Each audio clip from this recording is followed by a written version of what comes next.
Mendoni se keni vite mangut kontributive që mund t'ju rrezikojnë përfitimin e një pensioni në Shqipëri? Jo, të nderuar miq, mund të jeni edhe gabim. Unë juftoj të ndiqni të plot episodin e 9 të ciklit Pensioni në Shqipëri dhe Itali shpjeguar nga Teuta për të mësuar se cilat janë periudhat e sigurimit, të cilat janë inaktive, që do thotë juve nuk keni derdhur kontribute për sigurimin shoqëror sepse nuk keni kryer një marrëdhënie pune, por që për ju ka derdhur kontribut sigurimi shoqëror, buxheti i shtetit. Njëkohësisht do të shpjegojmë të gjitha periudhat e tjera të sigurimit, të cilat njihen nga marrëveshja e pensioneve mes Shqipërisë dhe Italisë. Unë juftoj të abonoheni tani në kanalin tim në YouTube Teuta Nune Kortoçi për të njohur me të gjitha të drejtat, me të gjitha përfitimet, detyrimet, por edhe kriteret që përcakton marrëveshja e pensioneve mes Shqipërisë dhe Italisë, por nga ana tjetër, edhe me të drejtat dhe përfitimet dhe detyrimet që njeh dhe që përcakton ligji shqiptar për sigurimin shoqëror. Të nderuar miq, nëse do të rikthehemi viteve të para të tranzicionit, kemi pasur shumë situata në të cilat ka ndodhur që punonësit të jenë larguar nga puna dhe periudha e tyre, e cila është një periudhë e papaguar kontribute për ta, është një periudhë që është paguar kontribut nga buxheti i shtetit, ose është një periudhë që njihet si periudhë inaktive dhe njëkohësisht njihet si periudhë sigurimi për efekt pensioni. Këtu përmendim periudhën e papunësisë ose periudhën në cilat qytetarët kanë marrë asistencën. Kjo periudhë njihet si periudhë sigurimi, jo vetëm nga legjislacioni shqiptar, por edhe nga marrëveshja e pensioneve me Shqipërinë dhe Italisë. Kemi rastin e ushtarakëve të nderuar miq, të cilët në 3 situata të ndryshme, në 3 këto situata u njihet periudha e tyre sigurimit. Kemi rastin e parë ku ushtarakët të cilët janë liruar nga puna ose kanë qenë në pritje të një detyre. Kjo periudhë e cila duhet të jetë jo maksimalisht se 2 vite kalendarike, është një periudhë e cila njihet si periudhë sigurimi për efekt pensioni. Njëkohësisht për të gjithë ata ushtarakë të liruar nga reforma në forcat e armatosave të Shqipërisë në fillimet e viteve 90, sërish periudha e tyre inaktive pa punë njihet si periudhë sigurimi, sepse ka qenë buxheti i shtetit që ka paguar kontribute për ta.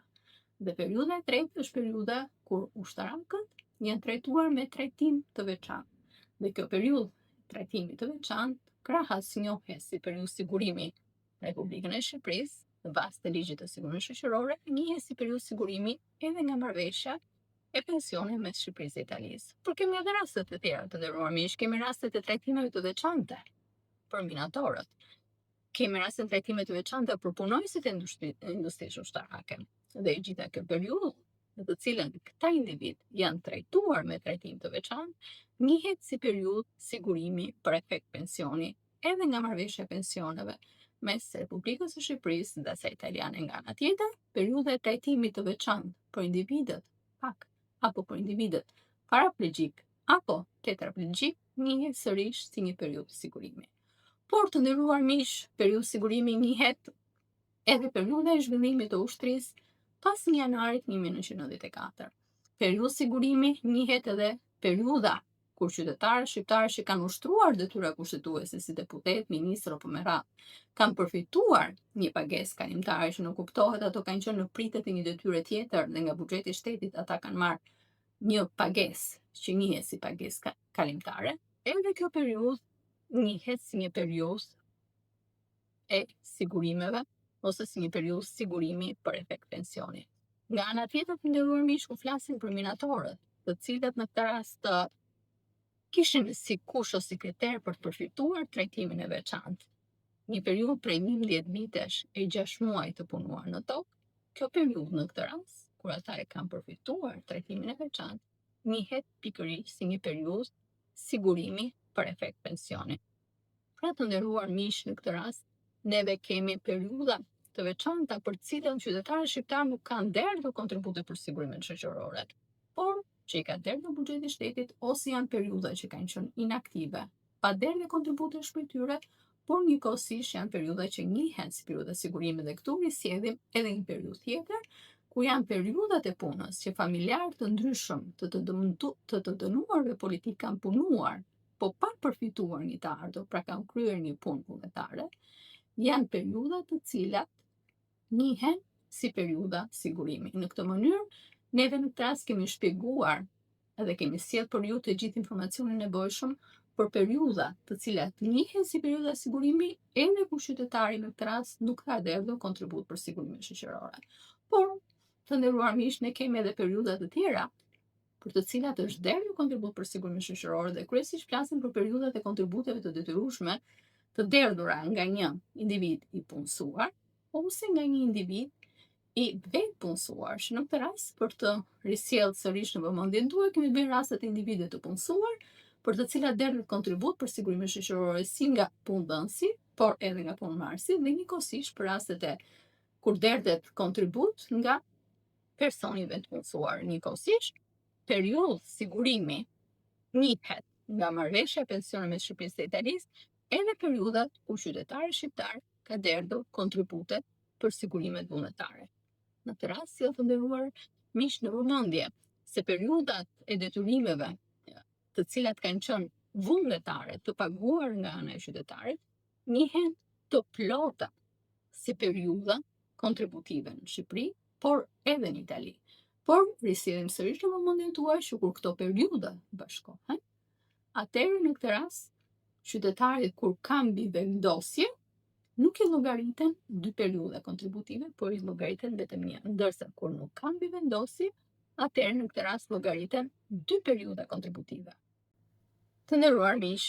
ne kemi edhe dy periudha të tjera kontributive, të cilat njihen nga legjislacioni shqiptar, por tashmë njihen edhe nga marrëveshja e pensionit mes Shqipërisë dhe Italisë, por njihen ndryshe. Marrim si shembull rastin e parë ku kemi të bëjmë me njohjen e periudhave të burgosjes për motive politike të një qytetari shqiptar, i cili njihet në Shqipëri, dhe njëkohësisht periudha e shërbimit në aviacionin ushtarak që njihet si periudhë sigurimi në Shqipëri. Këto periudha në këtë rast njihen në Shqipëri, njihen të shumëfishuara,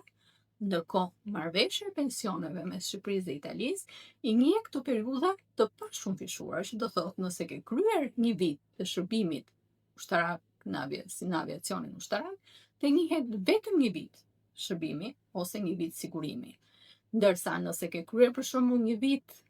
periudhë burgosje për motive politike, marrëveshja të njeh vetëm një vit. Pra, në këtë ndryshueshmëria e vetme është pikërisht që nuk njihet si periudhë e shumëfishuar. Të nderuar miq, në këtë episod neve ju shpjeguam edhe pjesën e dytë të gjithë periudhave të sigurimit që njihen nga marrëveshja e pensioneve mes Shqipërisë dhe Italisë. Në këtë mënyrë ju keni informacionin e plot për të gjitha periudha e sigurimit që njeh marrëveshja e pensioneve mes Shqipërisë dhe Italisë, dhe janë periudha të cilat shërbejnë për totalizimin ose për bashkimin e periudhave kontributive, dhe këto periudha shumë individët mund të jenë ndihmuese për përfituar pensioni minimal kur ata nuk kanë plotësuar numrin 15 të viteve kontributive në Shqipëri, ose në këtë rast kur ata nuk kanë plotësuar numrin 20 të viteve kontributive në Itali. Në këtë mënyrë, të nderuar miq, neve kemi një panoramë të plotë të gjithë periudhave kontributive. Ndaj, u risjell në vëmendjen tuaj që t'jeni të kujdesshëm që kur ju të realizoni ose të bëni aplikimin për pension si në Shqipëri, pra për pensionin shqiptar edhe për pensionin italian, dhe nëse ju keni periudha të cilat neve i shpjeguam në këto dy episode të fundit tonat, juve duhet i përfshini si periudha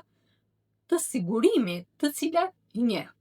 legjislacioni shqiptar, por edhe marrëveshja e pensionit në Shqipëri. Ndaj, juve në këtë rast, nëse jeni në atë dilemë nëse i plotëson apo jo të gjitha kriteret, sillni në vëmendje të gjithë periudhat e jetës suaj për të cilat ju keni kryer një aktivitet fizik, pavarësisht në këtë rast nëse keni kryer një pagesë apo jo, pavarësisht se keni qenë ju që keni dhënë kontributet apo ka qenë buxheti i shtetit për ju, janë periudha të cilat ju duhet t'i keni në vëmendjen tuaj dhe t'i plotësoni me dokumentacion, dhe njëkohësisht kur përcjellni kërkesën e pension t'i shënoni si periudha të realizuara ose si periudha sigurimi. Kjo do të ndihmojë në këtë rast që të merrni jo vetëm një periudhë më të plotë të pensionit, por njëkohësisht të mos humbisni as edhe një ditë, as edhe një muaj dhe as një vit nga kontributi juaj që keni dhënë për gjatë gjithë jetës tuaj. Të nderuar miq, ky është episodi ynë për sot. Unë ju falenderoj sërish në mënyrë shumë të përzemërt që na ndiqni në mënyrë të vazhdueshme në episodet tona. Unë ju ftoj që t'i shpërndani episodet tona. Unë ju ftoj në këtë rast të lini komente dhe të na shkruani nëse ndonjëri për jush pikërisht ka këto periudha sigurimi në të gjithë aktivitetin e tij të punës, nëse keni pyetje jeni të mirëpritur dhe unë do t'i përgjigjem në momentin më të parë, duke ju falendëruar sërish që jeni pjesë e këtij komuniteti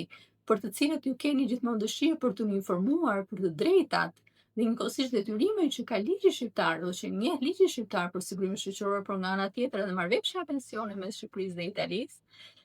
për të gjithçka që lidhet me pensionin, unë ju lu takim për episodin e radhës dhe deri atëherë, miru takofshim.